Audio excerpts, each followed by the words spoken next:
Hello et bienvenue dans une nouvelle vidéo. Aujourd'hui on est mercredi, ce qui veut dire qu'on fait une partie de palette roulette. Il s'agit d'une nouvelle série que j'ai commencé sur ma chaîne. En fait le principe est simple, je choisis une palette. Aujourd'hui j'ai pris la palette en collaboration entre Nikkie Tutorials et Beauty Bay. J'ai inscrit le nom de toutes les teintes sur des petits papiers qui se trouvent ici. Je vais en tirer au sort, on va dire 5. Les couleurs que je tire au sort, et bien simplement je dois les utiliser pour créer un look un minimum cohérent et joli. La semaine passée, j'ai fait cette vidéo avec la palette Biba de chez Natasha Denona, qui est une palette quand même très neutre. Néanmoins, c'était pas forcément hyper facile parce que j'ai quand même eu des couleurs que j'aurais pas nécessairement associées ensemble. Il n'empêche que, clairement, quand on prend une palette avec plein de teintes neutres, on prend moins de risques que quand on prend ce genre de palette où il y a un petit peu de tout et de rien. Donc ça peut vite ressembler à rien en effet si je mélange des couleurs entre elles qui n'ont rien à faire ensemble. Donc on commence, on va tirer au sort un premier papier. Il s'agit de la teinte Eau qui est ce vert émeraude juste ici qui est très joli. Pas forcément le plus facile à combiner avec d'autres couleurs, mais enfin on va voir. La deuxième teinte que je tire, c'est Blend and Snap. Il s'agit du rose juste là, donc on va pas être dans quelque chose de discret aujourd'hui, ça c'est sûr et certain. Ensuite, une troisième teinte, c'est la teinte Zomer et c'est le petit corail ici. Donc là, on a un corail, un rose et un vert. Enfin, c'est pas impossible non plus. Un ou deux lumineux, ce serait sympa. Alors, on a la teinte Vla et là, c'est le jaune. Ok, donc on va se diriger quand même vers quelque chose de très mat hein, finalement. Et une dernière teinte, c'est la Roxy Catane et c'est donc le rose corail ici lumineux. Donc je crois qu'il y a moyen quand même de faire quelque chose relativement cohérent puisque avec ces trois couleurs mat déjà on a clairement une bonne façon de travailler les fards ensemble, de les estomper entre eux, de faire un joli dégradé.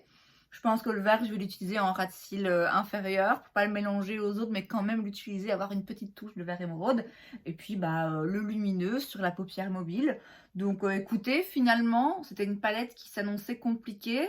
J'ai quand même eu de la chance. Je vais donc commencer avec la teinte Vla qui est donc le jaune. Je prends un pinceau de chez Sigma, c'est le E45. J'ai pas de primer hein, sous mes paupières, mais j'ai un petit reste d'anti-cerne.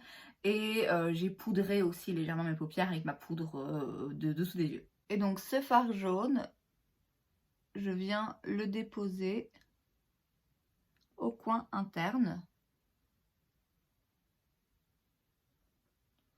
Et ensuite je commence à l'estomper un petit peu vers le haut. Je garde le même pinceau et maintenant je vais dans la teinte Zomer, donc c'est ce petit pêche corail. Et je vais suivre en fait simplement, donc là je vais continuer à le mettre sur ma paupière mobile, mais plus vers le centre du cou. Et pareil, hein, je commence aussi à l'estomper un petit peu. Et quand il reste plus grand chose sur mon pinceau, je le fais revenir un petit peu pour qu'il se mélange tout doucement au jaune. On continue en suivant le même principe et donc je prends la teinte Blend and Snap qui est le rose ici un petit peu plus vif, toujours avec le même pinceau et là vous vous en doutez, je vais me concentrer sur le dernier tiers de la paupière mobile, donc vers le coin externe.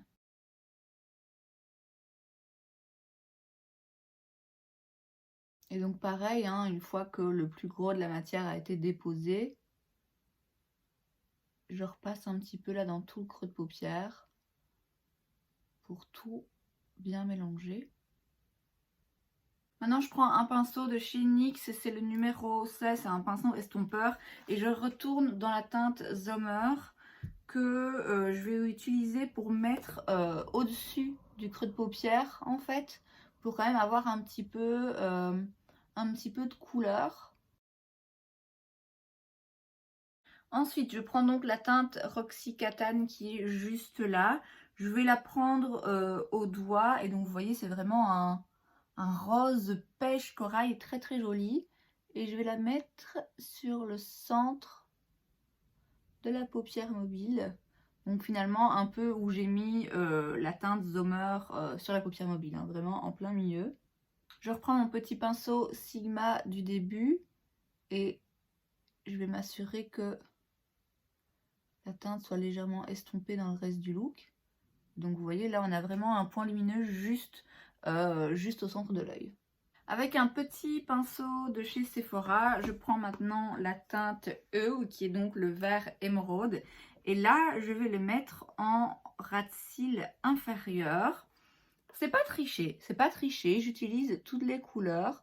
Simplement, j'ai du mal à voir comment je pourrais mélanger le vert aux autres teintes correctement. À moins de faire un cut crease, auquel cas, oui, là c'est possible, mais ouais, je n'ai pas très envie de faire un cut crease, je vous avoue.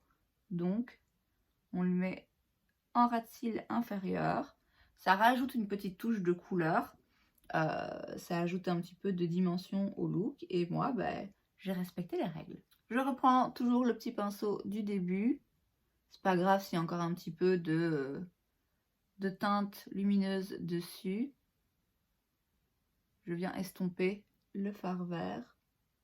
Je vais mettre du crayon et du mascara et je reviens juste après. Voilà donc le résultat, on a quelque chose de joli, de cohérent. Non seulement quelque chose que j'aurais pu faire de moi-même avec la palette, mais en plus quelque chose que j'ai déjà fait de moi-même avec la palette, puisque j'avais réalisé une vidéo, il me semble, une palette 3 looks avec celle-ci, et j'avais fait un look assez similaire où je faisais un dégradé entre jaune, corail et rose, et en ras de cils inférieur j'avais utilisé, il me semble, la teinte bleu ciel ici.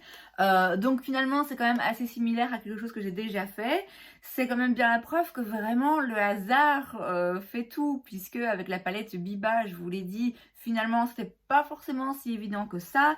Ici ça aurait pu très facilement vraiment partir dans tous les sens, et puis finalement je suis tombée sur des couleurs qui s'accordaient très bien entre elles. Du coup, c'est vrai que même si je suis contente du résultat final, je suis un petit peu déçue parce que justement, moi, je cherchais du challenge, je voulais quelque chose de où je devais un petit peu plus me creuser les méninges et un petit peu plus faire jouer ma créativité. Bon, bah là, voilà, c'était simplement un épisode un petit peu facile. Et c'est donc tout pour cette vidéo, j'espère que ça vous a plu. Si c'est le cas, n'hésitez pas à laisser un like. Vous pouvez aussi vous abonner à ma chaîne parce que c'est gratuit, donc pourquoi pas. Et moi, je vous vois la prochaine fois. Bye!